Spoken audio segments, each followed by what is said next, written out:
Olá, muito boa noite para você. Estamos começando mais um videochat aqui pelo Portal Arcos TV PCN. Hoje, contando aí já com a sua participação, sua audiência, estamos recebendo o prefeito de Arcos, Dr. Roberto Alves, está aqui nos nossos estúdios. Vamos conversar com ele aqui sobre vários assuntos ao longo desses 7 meses, hoje completando 7 meses do seu governo. Temos muitos assuntos para tratar, então, mais uma vez, recebendo aqui o médico e prefeito, Dr. Roberto Alves.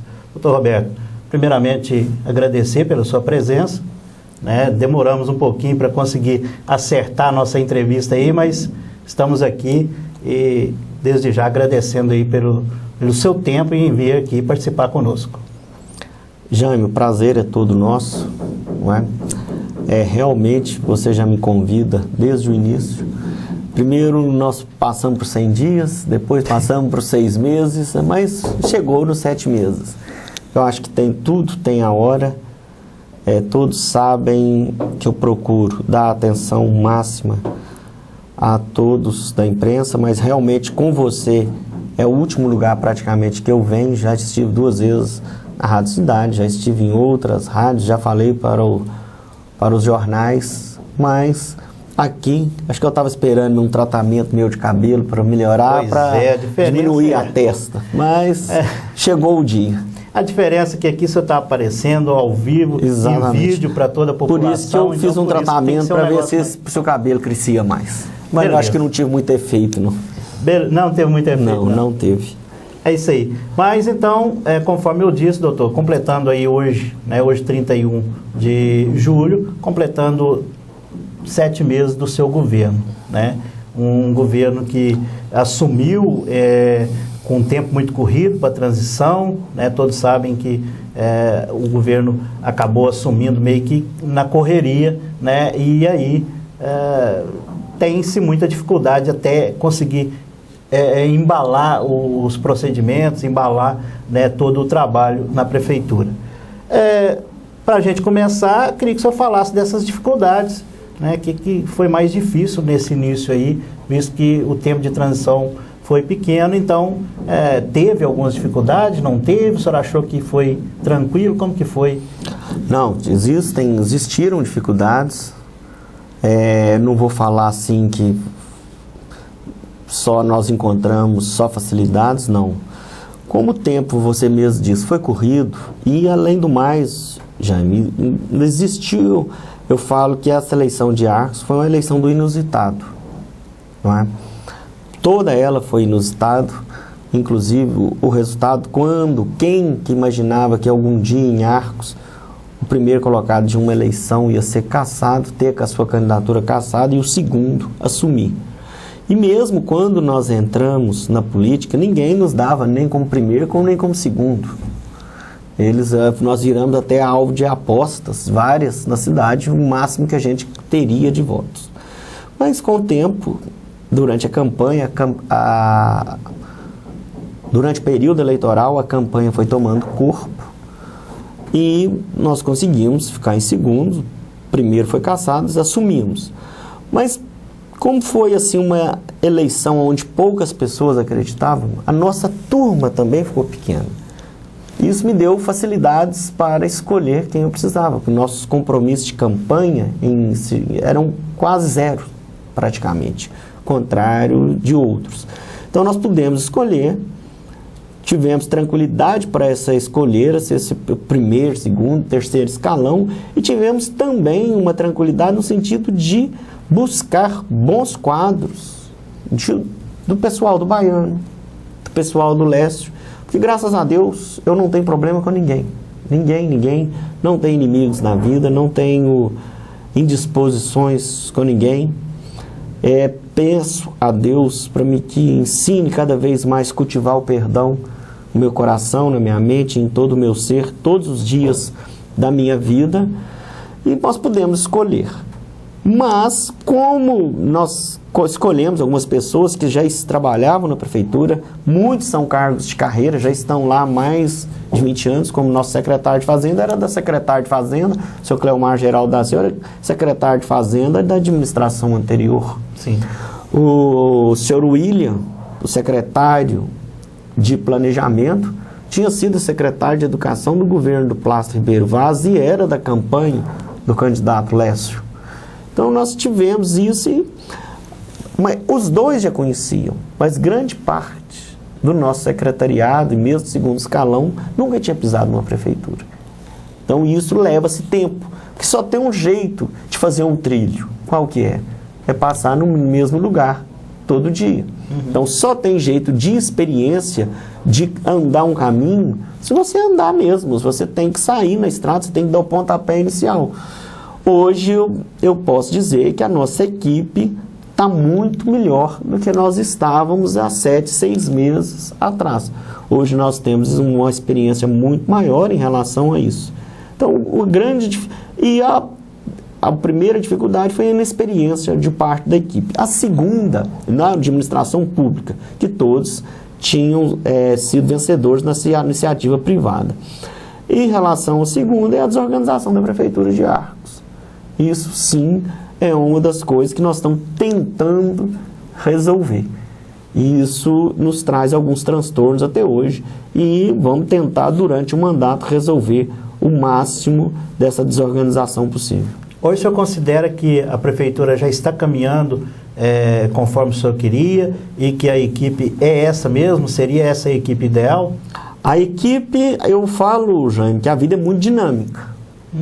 E quando nós vamos contratar todas as pessoas, a gente fala. Porque às vezes a pessoa é muito boa de serviço, mas não, por algum ou outro motivo, não se adapta bem à administração pública. A administração pública ela é muito diferente da privada. Então, às vezes, a pessoa é excelente de serviço, muito inteligente, muito capacitada, mas por um motivo ou outro não se adapta à administração pública. E isso nós vamos fazendo as correções de acordo com a que a gente veja a necessidade. Tá certo. E com relação à Prefeitura, você acha que agora a casa já está em ordem? Cada vez mais nós vamos colocá-la em ordem. Eu não vou falar que está totalmente em ordem, totalmente como gostaríamos, mas, sem dúvida, já eu tenho certeza que nós temos ganhos importantes em relação àquilo que quando nós assumimos. Tá certo. Um dos setores do seu governo, até porque sendo um médico, um setor que esperava-se muito é o setor de saúde, né, doutor?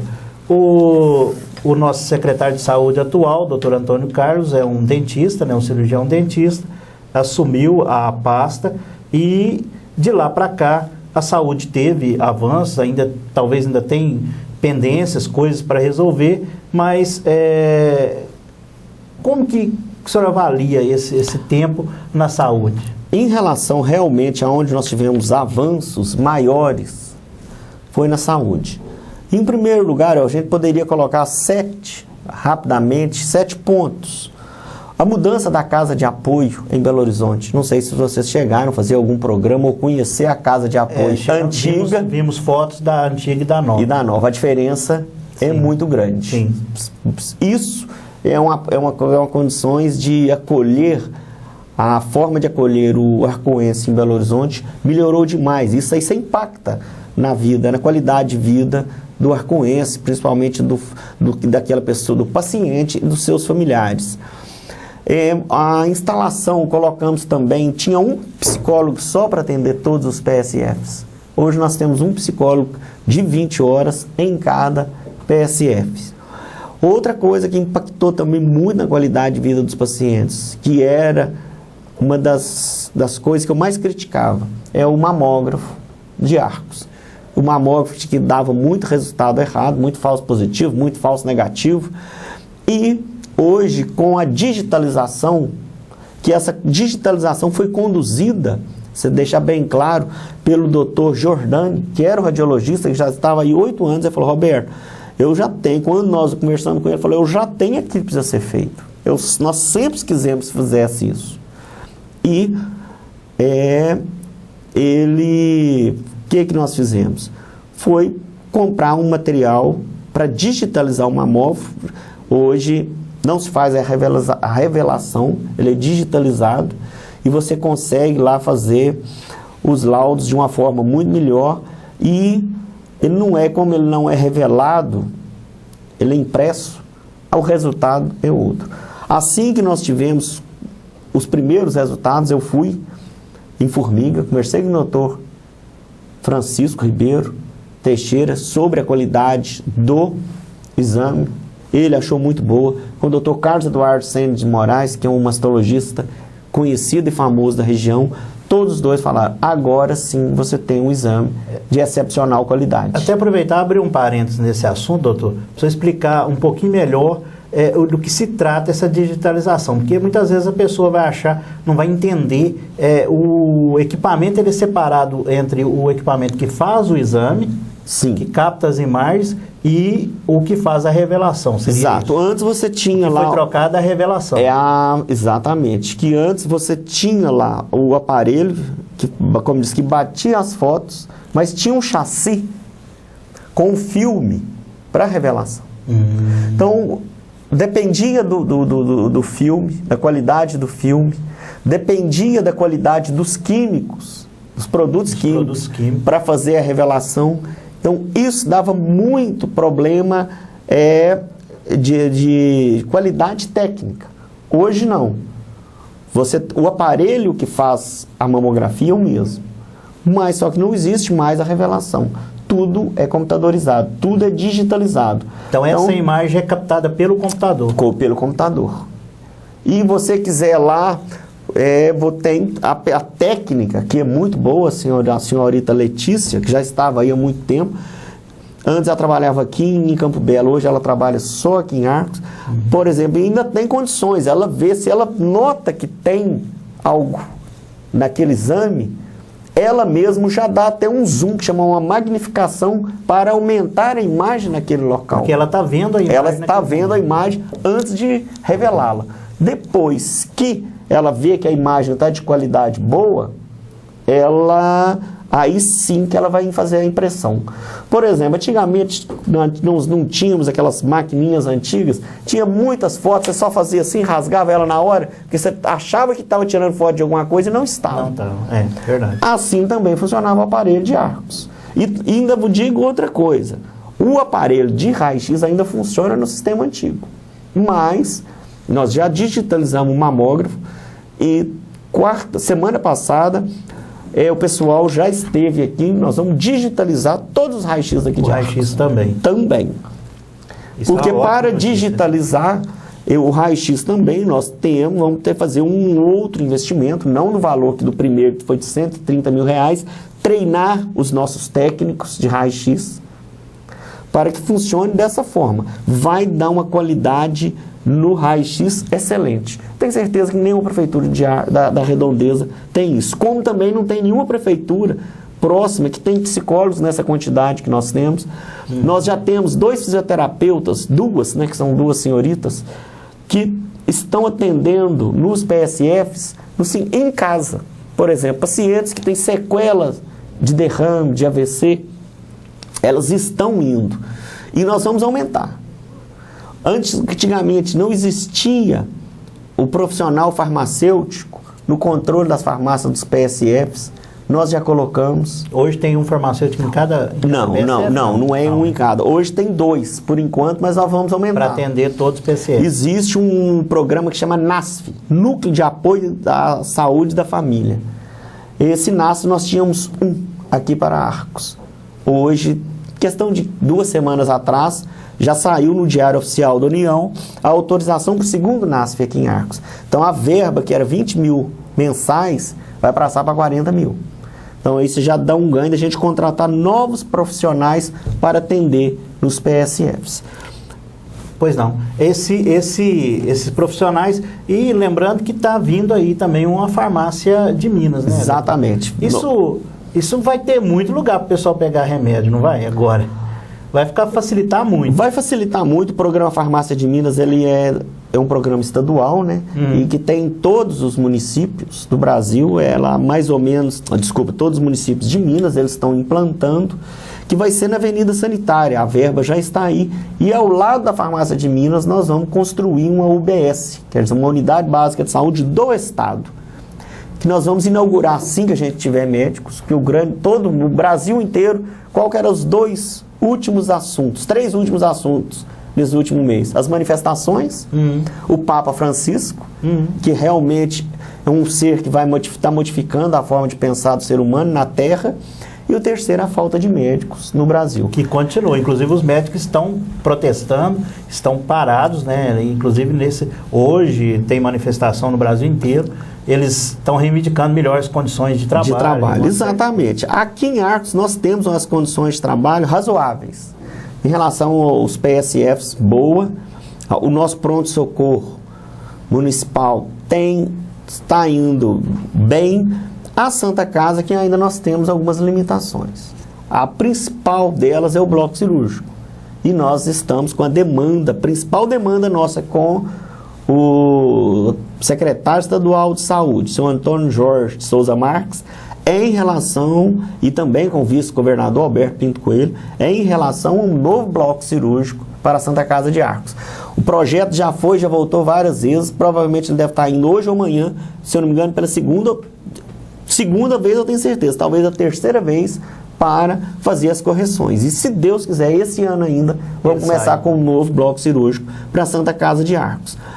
Tá certo. Outra coisa, só para você falar em relação à Santa Casa, na nossa cidade hoje de Arcos, nós temos para a população algo que só aqui que tem, o outro lugar que tem é para Belo Horizonte, que é a especialidade de cirurgia de trauma bucomaxilofacial. Isso não é feito por médicos. Hoje, sabe, já deixou bem delimitado que é feito por dentistas. Temos aqui o Dr. Leandro Emílio, daqui de Arcos, e o Dr. Tiago, que é de Guatama, que já operaram mais de 30 casos, ou de traumas, ou de tumores. E tudo isso é feito pelo SUS. Tudo feito pelo SUS. É a única cidade da região. Nem Divinópolis tem essa especialidade, e então nós temos até um acordo com a Secretaria Estadual de Saúde, que se eles não arrumarem um bloco cirúrgico novo, que é aproximadamente 1.700.000, nós ajudaríamos eles a diminuir essa demanda. Porque hoje, uns poucos ficaram sabendo que a gente faz em Arcos esse tipo de serviço, tem mais de 100 pedidos. E engraçado que apesar de ser um trauma, ele não é feito na urgência. Primeiro trata-se tudo, depois é que vai tratar o trauma da facial. E então isso pode aguardar, e isso é hoje todo paciente daqui de Arcos que teve algum acidente que precisou ser operado. Já foram mais de 30 cirurgias, todas feito pelo SUS. Isso é importante, viu, doutor? Acho que é até pouco divulgado, porque eu conheço o trabalho do doutor Leandro, é um excelente cirurgião, né? Mas eu não sabia desse trabalho do doutor Leandro, inclusive pelo SUS, né? Isso e aí facilita bem a vida das pessoas. Exato. Isso tem muitas coisas que eu acho que ainda nós não demos a devida visibilidade, não é? E cada vez mais vamos dar essa visibilidade a tudo que está sendo feito em Arcos. Falando em Santa Casa, doutor, para a gente fechar esse assunto da Santa Casa, a gente observou que houve um aumento de verba da Santa Casa nesse início de ano. Sem dúvida. Né? Como que está funcionando hoje essa parceria da Prefeitura e da Santa Casa? Jaime, o Brasil inteiro, todo hospital tem hoje as suas contas apertadas. Mesmo se trabalhar só com convênio e particular. A partir do momento que você trabalha com o SUS, qual que é o grande problema? O próprio Ministério da Saúde sabe que eles custeiam aproximadamente 50% do custo. Eles vão pagar para a gente 50% do custo. E quem vai bancar os outros 50%? Não é? Então, tem duas opções que eu já falei em outros lugares e vou falar. Se a administração pública, municipal, e se a sociedade civil resolver falar não vamos ajudar em nada a Santa Casa, ela fecha no máximo em 2 meses. Agora, tem sentido uma cidade rica igual a nossa, com entre 38 mil e 40 mil habitantes, ficar sem um hospital? Não. Não tem. E hoje, ao contrário de anos anteriores, hoje a medicina cresceu muito, evoluiu muito. Uma das dificuldades que grandes hospitais de Belo Horizonte, tipo Life Center, Socor, Biocor tem hoje é arrumar, ter nos seus quadros médicos que gostam de olhar paciente internado. Médico internista, que é clínico geral, por exemplo, o paciente tem uma pneumonia, tem uma infecção de urina muito grave, teve um AVC, que são pacientes clínicos. Hoje ninguém quer fazer isso. Então, antigamente, a Santa Casa aqui não deixava entrar médico. Hoje a gente fica rezando e torcendo para novos médicos entrarem e, infelizmente, não aparece. Não aparece. Então, hoje, vou sempre repetir, qualquer médico com residência que queira vir trabalhar em Arcos, residir em Arcos e participar, nós não queremos que venha só para o filé, que alguém tem que roer o osso. Porque se um paciente chega grave, precisa de internar aqui no pronto-socorro, tem que ter um médico para recebê-lo lá embaixo. Se for um apendicite, tem que ter o cirurgião. As grávidas precisam ganhar menino. Se a Santa Casa de Arcos, a prefeitura resolve não ajudar e ela fecha, aonde que as grávidas de Arcos vão ganhar as crianças? Então, como da área de saúde e como também participei muito ativamente na construção, na formatação dessa nova diretoria, então, uma das que nós colocamos no nosso plano de governo é essa ajuda cada vez maior para a Santa Casa de Arcos, para transformar Arcos numa cidade onde a gente possa resolver os problemas do paciente de Arcos cada vez mais em Arcos. Mas para isso nós precisamos de um novo bloco cirúrgico, precisamos mais médicos dentro da Santa Casa. Aí sim nós vamos conseguir isso, que é resolver mais, tirar as pessoas da estrada, que realmente o trânsito no Brasil é complicado. Pois é um assunto que é interessante você citar, a questão do doente na estrada. O doente na estrada é a pior situação possível na saúde, né, doutor? Então, o ideal seria que não acontecesse. Exatamente. Quanto mais nós resolvermos o problema dos pacientes aqui em Arcos, melhor para eles. Então, como nós colocamos o traumatismo bucomaxilofacial, muitas as cirurgias de otorrino que eram realizadas, continuam sendo realizadas. Só que agora na Santa Casa. Só que agora na Santa Casa. As cirurgias de urologia que eram realizadas, são realizadas ainda aqui, porque são cirurgias ambulatoriais, não precisam operar. Muitas das cirurgias, às vezes, de ortopedia, a prefeitura ajuda, porque nós temos um excelente cirurgião aqui, que é o Dr. Roberto Dias de Carvalho, às vezes a gente não consegue encaminhar esse paciente. E esse paciente sendo operado aqui em Arcos é muito melhor para o paciente, muito melhor. E para a família. Justamente. Então isso nós tentamos facilitar ao máximo a vida dos pacientes. Mas hoje nós esbarramos num problema maior do Brasil, que é a falta de médicos. Nós já temos autorização do Estado para o PSF de Zona Rural, que vai atender só a Zona Rural, e o PSF Central. Mas no momento nós não temos médicos para isso. Que coisa, hein? Então está pronto, mas enquanto nós não tivermos médicos, nós não temos condições. E só para a gente terminar, explica como que funciona então essa divisão de atendimento. O que é atendido no hospital hoje e o que é atendido na Santa Casa? Ou tem um encaminhamento? Como que funciona isso? Sim, a Santa Casa, como que nós pegamos a administração? Porque até 30 de abril de 2010, o serviço de urgência era feito também pela Santa Casa. A administração anterior, a partir do dia 1º de maio de 2010, ela criou o pronto-socorro municipal. A obrigação de pronto-socorro é do município. Então, a Santa Casa, ela não recebe nada lá pelo atendimento ambulatorial. Ela recebe do SUS pelo paciente internado. Tá. Então, a Santa Casa funciona, mas todo hospital também é obrigatório ter um médico plantonista para atender o pronto-socorro. Que seja de urgência, seja de particular, de convênio, isso funciona sim em todo local. Antigamente era tudo junto, hoje se separou-se. Em Formiga, é feito no mesmo prédio, em prédios anexos. De um lado é SUS, do outro é convênio particular. É assim, nós não estamos diferentes de nenhum lugar. Só que aqui sabe-se, nas últimas administrações, a administração anterior não se furtou a isso, e nós também não vamos nos furtar de ajudar cada vez mais a Santa Casa. Porque sem saúde, sem educação, é muito difícil para um Então povo. essa verba que está sendo investida, que foi inclusive aumentada, é no sentido do atendimento de internações e cirurgias também. De cirurgias, de internamento, não é? Uhum. Porque senão, e também porque lembra-se que o paciente do SUS o Ministério da Saúde custeia só 50% dele. Uhum. Quem vai custear os outros 50%? Para aí tem a verba da prefeitura. Ok, beleza.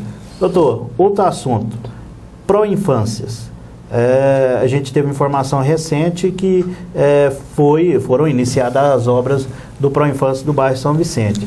E a dúvida aí que permanece, que se perguntam para a gente com relação ao Pró-Infância do bairro Santa Efigênia, né, que me parece que a obra já está pronta e quando que ele começará a funcionar? Quem dera se ela já estivesse pronta. Ontem mesmo estivemos o secretário de obras, o senhor Urbano Albuquerque, o William Alves, secretário de planejamento, lá no Pró-Infância, não é? Podemos dizer que ele tem 90% da obra concluída. E já está em processo de licitação, que é a obra de dinheiro também, o mobiliário, que R$90 mil de mobiliário para as crianças. Agora, temos certeza que a empreiteira tem a máxima urgência em terminar. Porque ela ainda tem, vamos supor, falta lá 10% só para terminar. E eles têm aproximadamente uns 15% ou 18% para receber ainda. Ah, sim. Então eles também têm interesse. Então eles têm um interesse maior, em mais de 220 mil de uma obra de 1.200 para eles receberem. Então, eles também têm pressa nisso. Porque a partir do momento que eles receberem, concluírem a obra, eles vão poder pegar todo o restante do dinheiro, que vale muito mais percentualmente o que eles têm para receber do que eles têm para fazer. E que não é um dinheiro do município, é um dinheiro federal. É um dinheiro federal em partes. Gente. É um dinheiro federal, mas, por exemplo, como eu falei, está 90% já o Pró-Infância do Santa Efigênia. E já licitado o seu mobiliário. O Pró-Infância, que foi feita a licitação do bairro São Vicente, já estamos começando a fazer a terraplanar de terreno, a firma que ganhou é daqui de Arcos, a MJ Ribeiro, mas quando nós assumimos, antes já tinha havido uma licitação para esse Pró-Infância, mas foi uma licitação frustrada. Por quê? Não apareceu ninguém, pelo dinheiro que vinha do governo, 1.200.000 e pouco. Então, o que nós fizemos? Nós tivemos que fazer um aditivo, uma contrapartida. A prefeitura vai entrar entre 400 e 500 mil reais. Aí sim nós conseguimos. Se a prefeitura não entra com essa contrapartida, perdia-se a verba, ninguém ia querer. Mas, graças a Deus, foi feita a licitação, já começamos as obras e logo, logo teremos 2 Pró-Infância aqui em Arcos. E diga-se passagem, como funciona hoje, só com esses 2 Pró-Infâncias vai resolver o problema de 0 a 3 anos? Não. A lei hoje, se você quiser me permitir, a gente já começar na educação um pouco. Sim, acho que isso é importante, porque mudou muita coisa. Mudou muito. À educação. Por exemplo, toda criança acima de 6 anos, o município é obrigado a ter vaga. Toda criança acima de 6 anos. Entre 4 e 5 anos, até 2016, o município vai ter que atender todas as crianças. E é de obrigação do município.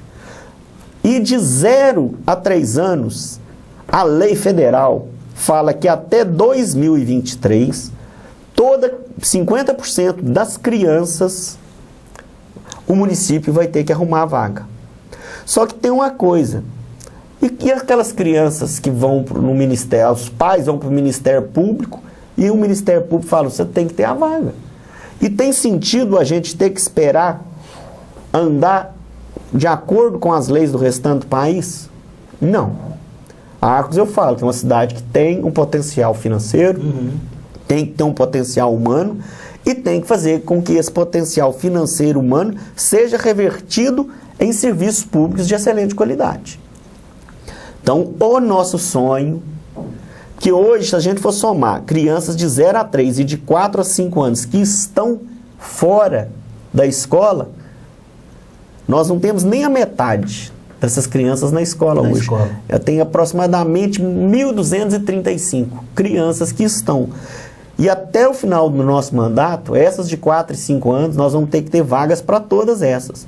E os pró-infâncias é só de 0 a 3. Só de 0 a 3. Só de 0 a 3. Então, hoje, qual que seria o nosso sonho, nosso plano? Vamos ter 2 novos pró-infâncias. Ótimo. Vai ser construída, porque já da administração passada já deixou até licitado construção de casas populares, o conjunto habitacional Dona Hilda, deixaram até o nome, que é próximo ao bairro Nova Morada 2. Só que eles deixaram, mas só que os terrenos não estavam legalizados. Ainda já existia divergência de metragem, não estava tudo no nome da prefeitura como devia.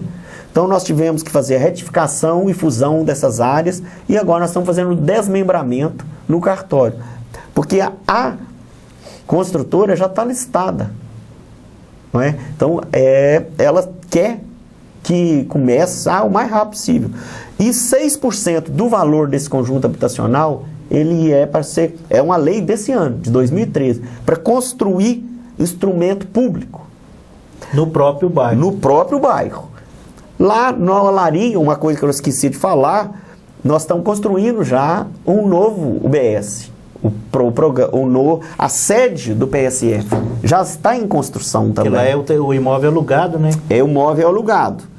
Apesar de ter sido o segundo a ser instalado em Arcos, o imóvel é alugado. Então lá já está sendo construído a UBS, a sede do PSF. Então o que nós vamos querer para equipamento público? Nesses 6% desse conjunto habitacional? Uma nova creche, que vai facilitar. E nosso sonho de consumo até o final do nosso mandato, é ter uma creche também nas regiões mais afastadas. Esplanada e São Judas. São Judas é um dos lugares que mais cresceu ultimamente aqui em Arco. Depois de São Judas, veio Novo São Judas, veio Juá. Tem muito bairro, O Esplanada é mais distante, ainda tem o Califórnia. Então, nós queremos ter creches nesses locais. E em relação aos 4 e 5 anos, nós vamos adaptar as escolas que já existem e ainda existe que a administração anterior começou um processo que nós vamos dar andamento. Esse é o polêmico, né? É o polêmico devolução do 6º ao 9º ano. Os anos iniciais, de 0 a 10, daqui a alguns dias, o município vai ter total responsabilidade sobre eles. Até 2016 vai sobrar só 0 a 3, mas que hoje já está cada vez assumindo e vai assumir mais. Porque o governo federal entra com o dinheiro do Pró-Infância. Mas quem vai pagar esses profissionais lá? Diretora, vice-diretora, cantineira, faxineira, professores, manutenção. Quem vai bancar? O município.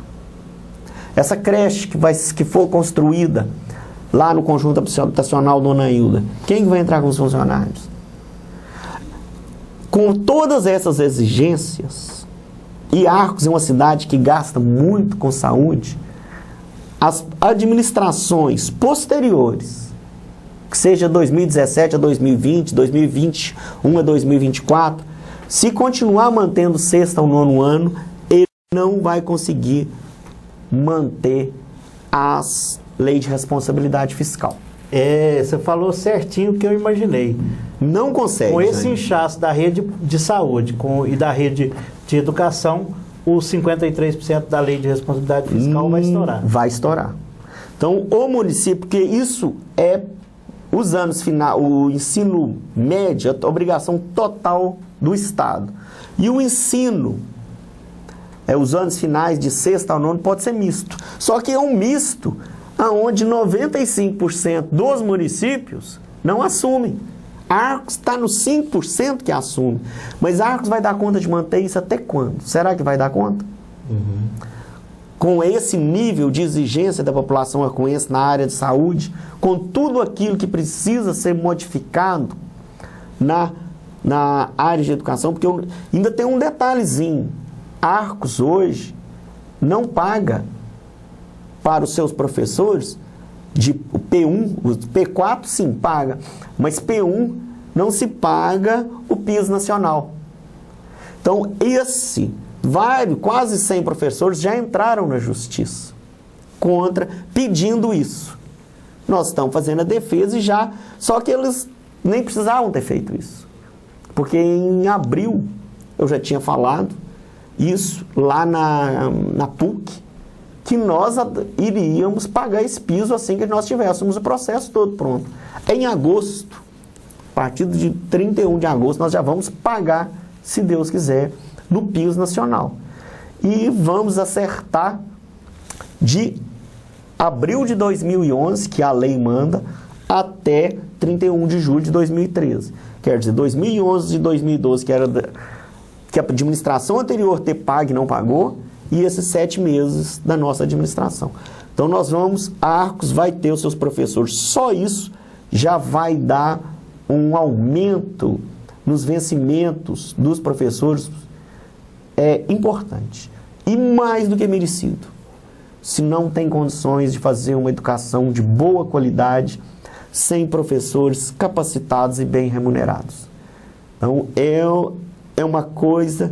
É algo que nós estamos, desde o início, trabalhando em cima, tem 6 meses praticamente, desde fevereiro, que nós trabalhamos como efetivar esse piso salarial, olhamos várias alternativas, vamos fazer isso e o acordo com e o acerto desse patrasmente de abril de 2011 a julho de 2013 vai impactar entre 500 e 600 mil reais nas contas públicas. Sem dúvida. Então... Agora, é obrigação da prefeitura acertar? Nós reconhecemos a dívida. É lei. Então, isso é que eu passo para toda a população. Então, trocando em miúdos, doutor, 5º ao 9º ano... 6º ao 9º ano é um caminho sem volta. É um caminho sem volta. Devolver para o Estado mesmo. É um caminho que a administração passada, de uma forma muito lúcida, consciente e inteligentemente começou, e que nós vamos continuar com esse processo. Foi um processo... Vai ser gradativo? Como que vai ser? Sim, nós estamos conversando. Nós já conversamos várias vezes lá na DRS em Divinópolis, a diretoria regional... Desculpa, eu costumo com a DRS da Diretoria Regional de Saúde. Mas é a Superintendência Regional de Ensino. Não é? Já conversamos lá com a senhora Vera, com a senhora, que é a superintendente, com a sua vice, que é a senhora Vânia. Vamos lá, eu, a secretária de Educação, a Eliana... E isso já é um processo que vai ser gradativo. Que nenhum professor fique com medo de perder o seu emprego. Aqueles do sexto... Primeiro, ainda tem alguns detalhes. Talvez vá ser devolvido, nós estamos negociando com o Estado, o restante dos sextos e talvez, além de 2 sétimos, todos os sétimos. Isso está sendo em estudo. Isso já para o ano que vem? Para o ano que vem. E nós ainda vamos ter o 8º e o 9º ano. Mas tem um detalhezinho. A escola, um dos lugares que eles começaram a devolução foi pela escola do Santo Antônio e pela escola lá da da Boa Vista. Escola Sebastião Teixeira Borges. Lá na escola Sebastião Teixeira Borges, a poucos quilômetros tem a escola estadual da Ilha. Da Ilha, que é realmente uma comunidade. É uma comunidade, então lá tem o 6º ao 9º ano, que foi muito seriado, mas graças a Deus lutamos muito lá em cima, não é? E não é mais muito seriado, quer dizer, antes, nos últimos anos, ficava lá aluno de 6º e 7º, numa sala, misturado com 8º e 9º, eu sou totalmente contra isso. Mas lá na escola Laura Andrade, é uma escola que não tem uma escola estadual perto. Então, lá sim, o pessoal de São Domingos, Santana, Sobradinho, Vermelhos, continuaremos com tudo, desde os 4 aos 5 anos até o sexto, até o 9º ano. Lá Então, nós não devolveremos. Então eu estou entendendo assim que a administração está olhando a viabilidade de cada escola, de cada lugar, para não haver um impacto muito grande. Seria isso? Exatamente. Nós não estamos aqui para dificultar a vida de ninguém. Não é para impor, não. Nós estamos aqui, isso aqui é levado. Agora, tem uma coisa, é o que eu falei, se o município persiste em manter o 6º ao 9º ano, os próximos administradores não vão ter condições de administrar a cidade de Arcos. O impacto é muito grande. Tá certo. Doutor, IFMG, muito se pergunta quando que realmente, efetivamente, as aulas iniciam, né?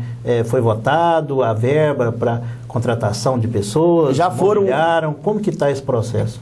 O IFMG, que teve o seu vestibular, tem um ano, vai fazer agora em agosto, um ano, foi em agosto de 2012, mas ele passou por vários percalços. Teve o concurso para professores, que não preencheram todas as vagas, foi feito um novo concurso, para aí sim que conseguiu preencher as vagas, depois tem o mobiliário, mas vou dar em primeira mão aqui, nessa primeira quinzena de agosto, nós vamos começar as aulas. Vamos começar as aulas. Todos os professores que foram concursados, são 8, já foram contratados, os computadores já foram comprados e eles estão sendo instalados na PUC. Então, se Deus quiser, essa novela do IFMG, começamos as aulas agora em agosto. Então, as pessoas que passaram no vestibular, né, já podem ficar tranquilos, vão ser convocados. Se Deus quiser, agora em agosto. Beleza. E se tudo correr bem, os professores foram concurso, que quem faz o concurso é o IFMG. E eles são remunerados pela prefeitura? Pela prefeitura. Pelo IFMG? A história do IFMG, aqui em Arcos, ele é bancado, ele é custeado praticamente tudo pela prefeitura. Isso. Tudo pela prefeitura. O investimento inicial é toda a prefeitura. Toda a prefeitura. O IFMG, ele é muito bom se algum dia a gente conseguir passar os custos para o governo federal. Uhum. Se for para a prefeitura de Arcos custear tudo, ele é complicado. Uhum. Tá? Vão ter que trabalhar muito para que isso aconteça, né? Exato. Inclusive, correr atrás de cursos de engenharia e em campus. O ideal é que a gente tivesse um curso, né? De engenharia de 3º grau aqui em Arcos. Em relação à PUC, nós fizemos 2 visitas na administração para o chefe de gabinete, o senhor Paulo, que é até de Divinópolis, que é o chefe de gabinete do Dom Mol. Conversamos na primeira visita com o Dom Mol. Na segunda visita nós estávamos já, o Papa ainda estava sendo eleito, então eles estavam mais preocupados em rezar do que administrar a PUC. O que ocorre? Nos falaram que Arcos não tinha quantidade suficiente de alunos para novos cursos. Eu falei com o senhor Paulo e com o Dom Mol, falei, eu não concordo com isso.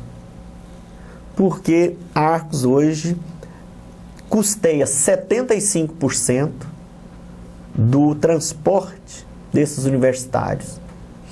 Que vão para cidades vizinhas. Falei, a próxima vez que eu voltar aqui, eu vou trazer quantos alunos. Sabe quantos que deram, Jaime? 392. Só nos cursos de engenharia, mais de 90.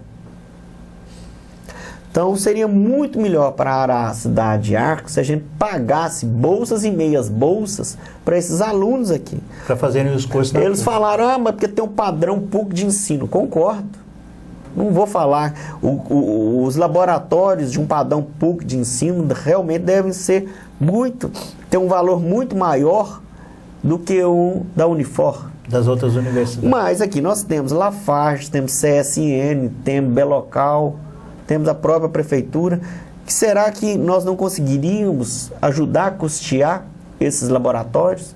Será que a prefeitura, ao invés de gastar, que se gasta muito hoje com esses ônibus todos, que quando na nossa administração, estava no nosso plano de governo, custear 75% desse transporte. Antes era custeado 50% para Formiga e Bom Despacho. E Iguatama. E não era custeado 0% para Divinópolis. Então, hoje nós custeamos 75% para todas essas cidades. Então deu mais de 300 alunos. 392. Isso os que usam o transporte da prefeitura. prefeitura. Usa o transporte da prefeitura. Então é muita gente. É muita gente. Então são 400 alunos que poderiam estar estudando em Arcos. Agora me fala que aqui não tem aluno. E aí é o que eu falei com ele, eu não discordo. Realmente está errado. A mentalidade deles, o pensamento deles está um pouco... Mas eu ainda equivocado. tenho esperança, porque eu brinco que, falando a verdade, que Deus um dia falou comigo, vai. E uma das incumbências que ele me deu, que ele reiterou, foi em manter a PUC em Arcos. Se algum dia a PUC em Arcos for embora, no meu mandato, você pode ter certeza que eu não cumpri com alguma das minhas metas. Então vamos fazer de tudo para a gente aumentar a PUC ainda aqui em Arcos.